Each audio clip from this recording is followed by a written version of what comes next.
अस्सलाम वालेकुम नाजरीन, हॉरर उर्दू पॉइंट के साथ मैं हाजिर हूँ। तो चलिए सुनते हैं कि आगे नागिन में क्या हुआ।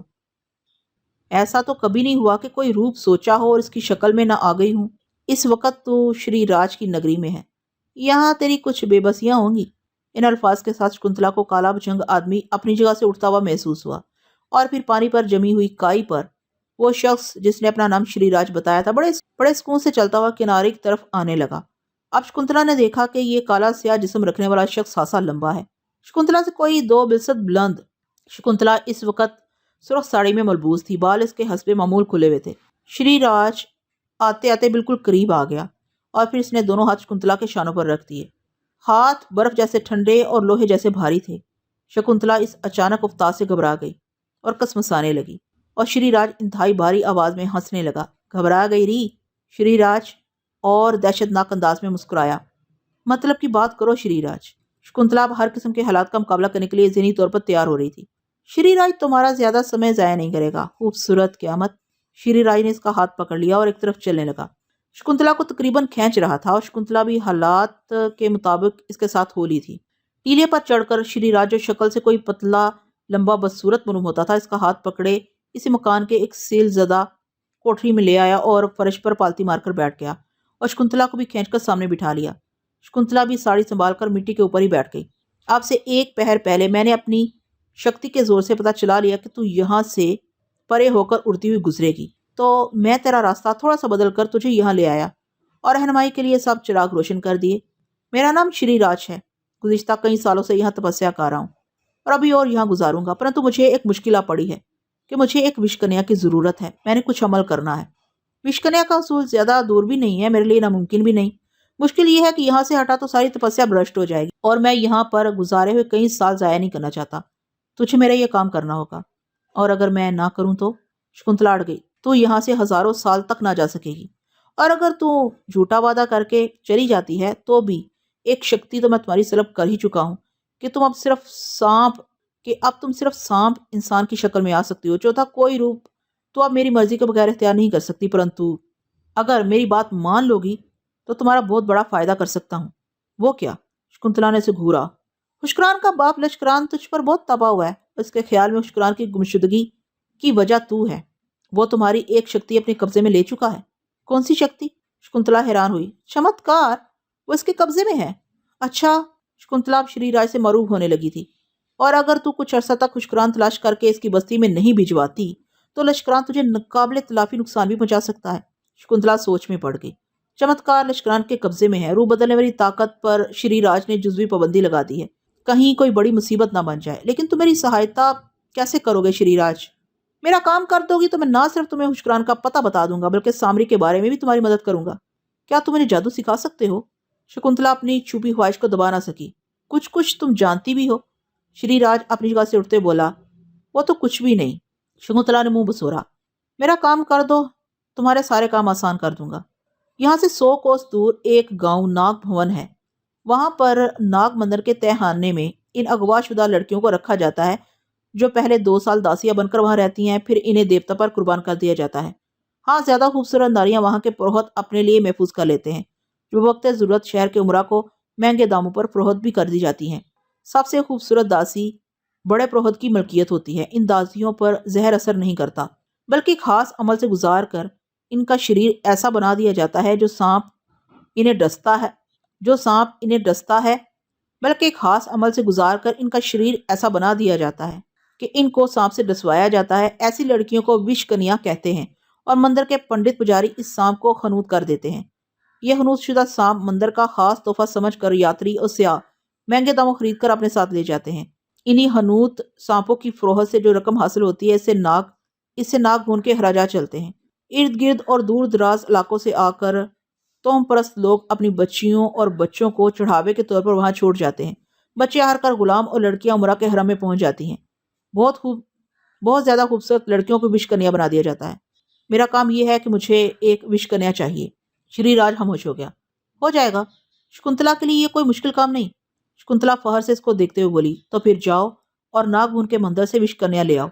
तुम्हें शुक्रान का पता भी बता दूंगा और सफली लूम के जरिए तुम्हें वो रुख दिखाऊंगा कि तुम्हारे 14 तबक रोशन हो जाएंगे और तुम्हें वो तोहफा दान कर दूंगा जो ताहियात तेरे काम आएगा। लेकिन मैं जाऊंगी किस तरह? ना मेरे पास चमत्कार है और ना ही मैं सांप के अलावा कुछ बन सकती हूँ।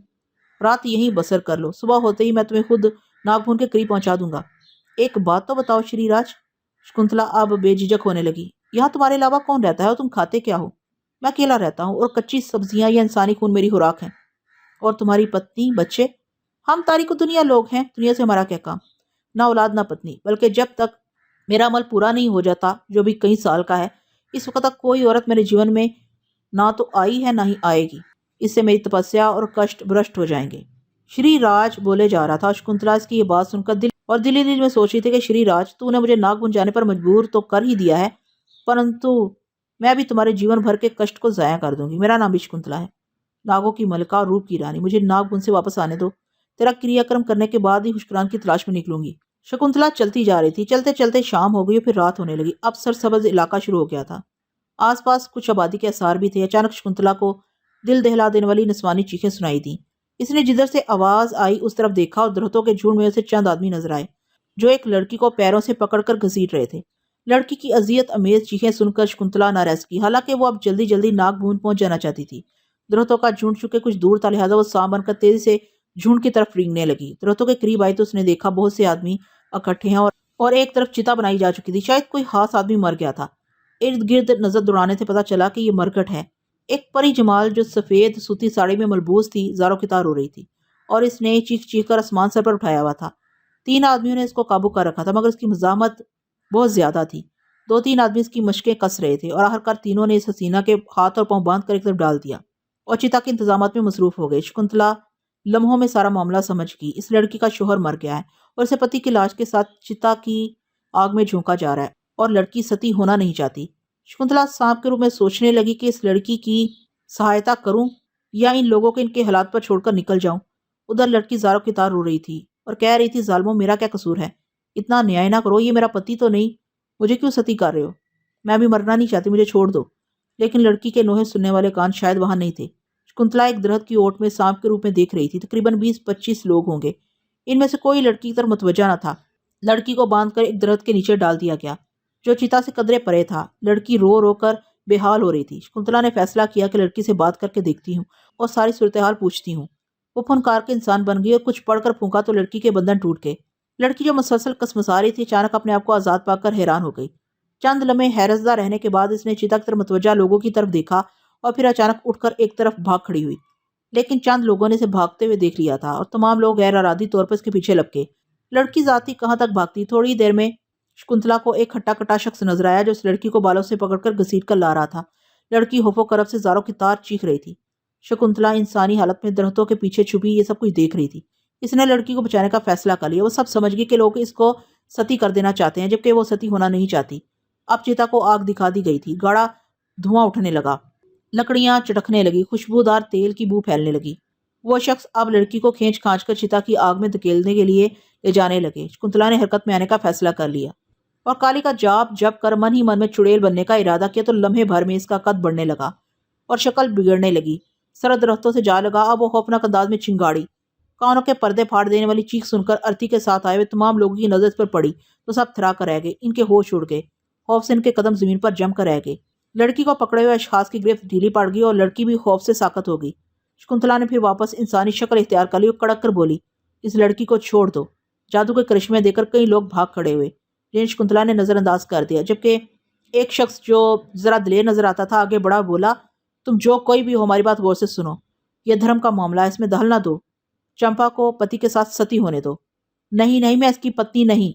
लड़की दौड़कर शकुंतला के पहलू से आ लगी। इसने इसको अपनी आंखों से चुड़ैल से लड़की बनते देखा था, लेकिन डूबते को तिनके का सहारा। मैं धर्म को समझती हूँ। अगर ये लड़की का पति नहीं तो फिर इसको क्यों जलाने की तुमने कोशिश की? शकुंतला ने शाने बेनियाज से कदम आगे बढ़ाए। तो चालाक बनने की कोशिश में एक शख्स ने चिता की आग से एक जलती लकड़ी उठाकर शकुंतला के सर का निशाना लेकर फेंकी तो शकुंतला ने फौरी तौर पर अपनी जगह छोड़ दी। शकुंतला को अपनी जगह से हटते देखकर दूसरे लोगों ने समझा कि वो भाग रही है। उन्होंने भी पहले शख्स की अंधी तकलीद में जलती लकड़ियां उठाई और शकुंतला की तरफ लपके, लेकिन शकुंतला अपनी जगह से गायब हो चुकी थी। दरअसल इसने एक छोटे से सांप का रूप धार कर एक दरख्त के तने की ओट में पनाह ले ली थी। अब तो सब लोगों ने समझा कि वो भाग गई है, आग से डर गई है।